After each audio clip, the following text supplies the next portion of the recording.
we're going to kick things off. We're going to talk about the defensive masterclass and the clean sheet that was against Düsseldorf.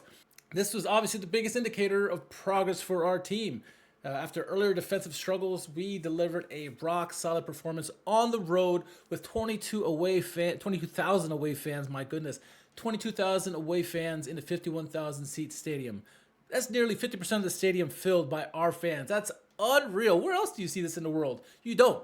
You don't. It's unreal performance there by the away fans there and by the team. Let's start things off with the wall that was in front of Karius. We're going to talk about the backline. I thought the work that the backline did. Kurachai, Katic. I said this right this time. I know last podcast I kept saying Matic. Stuck in my head, but it's Katic. And Ihan back there, obviously with the wing-back play of Vitaly Becker. And then an even younger Valentevich over there. The back line in general was a wall in front of Karius. I personally want to highlight defensive performances by Nikola Katic and Vitaly Becker in this game. Rock solid performance by both these gentlemen.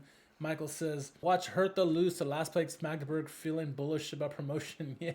Yeah, for sure. The way fan contingent is always world-class with Schalke, never gets old. It doesn't. I wonder what the record is for a away fan crowd, because it's probably Schalke, right?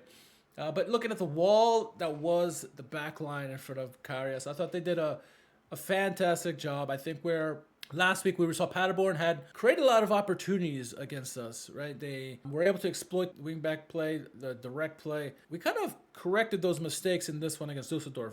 Granted, Düsseldorf is way down on the table. They were 15th and then going to the game. They still are 15th. They're not world beaters by any stretch. Paderborn is far superior to Düsseldorf, no doubt about it. But we're in the Westphalia derby. This is a local derby for us. It's a big game. Anything can happen in these games, and I thought the way Schalke defended in this one was fantastic. I thought Katic really marshaled that back line really, really well. Kurachai was all over the place. He was a little bit more feistier than normal, I thought, but he did a really great job. Ihan looks solid back there. He's getting more and more confident with each and every game, but I thought this game, we really saw usually it's Kurachai who's kind of leading the way defensively because he seems to do it all, both defensively and even contributes to the offensive side. Katic has been growing more and more confident. We've seen his now patented and traditional dives after the wins. He goes and dives on the field. We even saw Valentevich joining in with him in this. I love seeing this. This is like third or fourth game now in a row that we've seen from Katic after a win where he goes and dives into the field. Hopefully he doesn't get hurt in this. He's young. I couldn't do that. I'd probably never get back up if I did that myself. Michael says, my usual comment still resonates. Offense entertains, defense wins matches. Yeah. I think original quote by that was Jose Mourinho, right? Defense does win championships.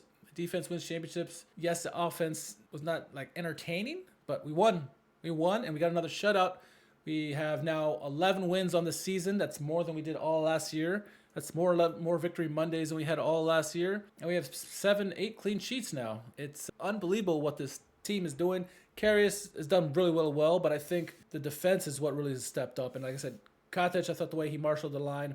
Yes, we're playing a high aggressive defensive line, but keeping the guys straight. Not, when Ihan pushes up, having Valentevich push back or Becker if it's the other way around with Kurachai. Kept them really in good shape for the most part. Didn't let much get past them. It was like a bend but don't break mentality. The odd time that Düsseldorf got by, Karius was there. Now Karius really didn't have much to do in this game. I think the defense, they only allowed one shot on target. Yeah, Düsseldorf had probably 13, 14 shots in the game. None of them on target. On goal, it was just one. And that's a lot of credit to the back line there, the immense work that they did. I thought it was fantastic from them. In the wing play in particular, we've been looking for balanced wing play attack. Obviously, Vitaly Becker has been the standout this season, marauding up and down the left flank. We've not really had consistency from the right flank. We've had good performances, don't get me wrong. Adrian Gantenbeim has had some obviously fantastic hustling within him, and he has had some games that have really been really good. Same thing with Porat as well. Porat has had some decent games as well, but consistent one week after the other. Unlike the left wing side, Eric, I see you, my friend. Lugauf, it hasn't been consistent until Valentevich got pushed back. He was playing, when he first came in, he was playing that kind of like right attacker slot that we saw Antwi Ajay in this game position himself with. But Valentevich got pushed back. The last game it was officially in the right wing play. Worked really, really well. Didn't seem to tire out. Provided both offensive and defensive help. And then in this game again, same thing. Constant support, can cross the ball. Now we have, it's fantastic that we have Antwi Adje, old Jimmy, with his throw-ins, right? But now we have Valentevich who does the same thing. So really, you can kind of not stretch Jimmy so thin because he's still going to do his free kicks and stuff like that. But you can put Jimmy on one side, you can put Valentevich on the other side, and both those gentlemen can throw the ball pretty deep. Having Valentevich in there is just balance that wing play so much more. They can figure out how to better work with the midfield and then into the attack. This defense is going to be even more dangerous. Right now, they're not letting any goals. They have the best defense in the league by 4 goals. Hertha's the closest to us. They gave up 12 goals so far this year. We've given up 8. Best defense in the league. Do we have the best goal differential? No, but Elversberg has probably the best attack in the league. Joseph says, Düsseldorf skied some decent chances. Was kind of funny to see. Yes, they did. They did. Saying defense wins championships. It does. It absolutely does. And I'm not saying we're going to win a championship this year, but playing defense like this will get us promoted. And I just want that automatic promotion. If we win the league this year, cherry on top, right? But the goal is automatic promotion, not playoff, automatic promotion. I don't want to mess with that playoff. Nonetheless, the defensive work in this game was unreal, really well done. And a lot of the credit, good amount of the credit. We talked about Katic and Becker really being standouts on that defensive line in this game. I think majority of the credit has to go to Myron Muslic. It really does. The structure, to allow only one shot on target all game long, his structure and intensity prove that the high press and tackling stats are translating to results against strong opponents. And I'm not just saying to teams at the top of the table. For many years, we've struggled against teams on the bottom as well. And so this system that Myron Muslic has implemented is working well against all these, right?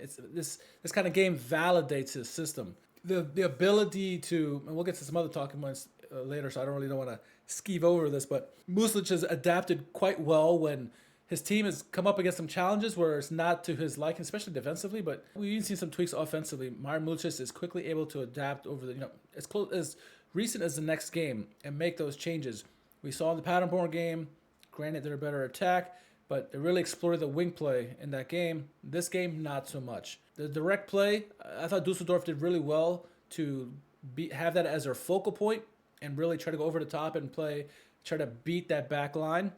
And at times it did get over the top, but the defense, the way they were structured, got back quickly. Numbers defensively didn't allow anything. Like, again, one shot on goal. That's all to the structure of what we saw from Myron Muslic in this one. So, yeah, I thought this was a really well played game by them defensively. And again, I understand this is not a top of the table game here against Düsseldorf. It's a lowly team. The point that matters to me is the 3 points. We get 3 points where this time last year or even the years before, we wouldn't have got 3 points. In a game where typically a game that favors us, we score early and then able to get the other team out of their comfort zone. We didn't score early. It took us a while. It took us a while really to get our mojo going. It was really very cagey to start this game, and it wasn't until a really stupid foul by the defender that kind of opened the gates for us. Overall, I think what we saw defensively from us, I don't care who we play, that's the kind of defense we need to play. And we saw where the pressing also leads to turnovers by the opposition. And so that's excellent to have. That's getting better. Myron Muslic has adapted that game by game. But the defense, as good as they've been, they've still tweaked things here and there. They find the weak points that they have in different games and try to tweak things a little bit here and there. Not trying to do overhaul. And so I think the next logical adaptation for Myron Muslic now is to figure out how to better defend against the direct over-the-top play when you do play some of these better teams, better attacks in this league, because eventually, if you make a mistake, they will punish you. And so we can learn from those mistakes. I think is super important for us. I think a common thing that we see from this Myron Muslic team too is hard-nosed tackling, grinding it out really, trying to do everything they can, get yellow cards, and once they get yellow cards, as Asynchronous says, you replace the guys who have yellow cards and bring in fresh legs. And I think that's been working very well. You got to be careful with that because it's a fine line there, but I think the defenders, for the most part, have done really, really well.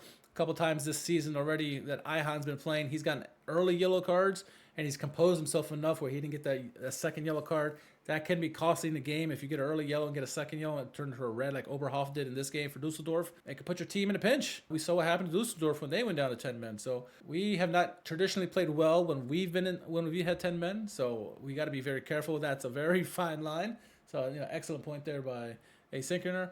But overall, defense has been really, really great in this one.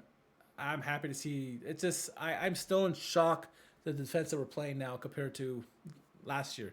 I mean, did we play defense at all with Karl Gerards? I love Gerards and all, but I don't think we played defense one bit whatsoever against him. It was just a shootout every time we played. Yeah, a synchroner says, I don't understand why Düsseldorf really didn't attack over the left-hand side.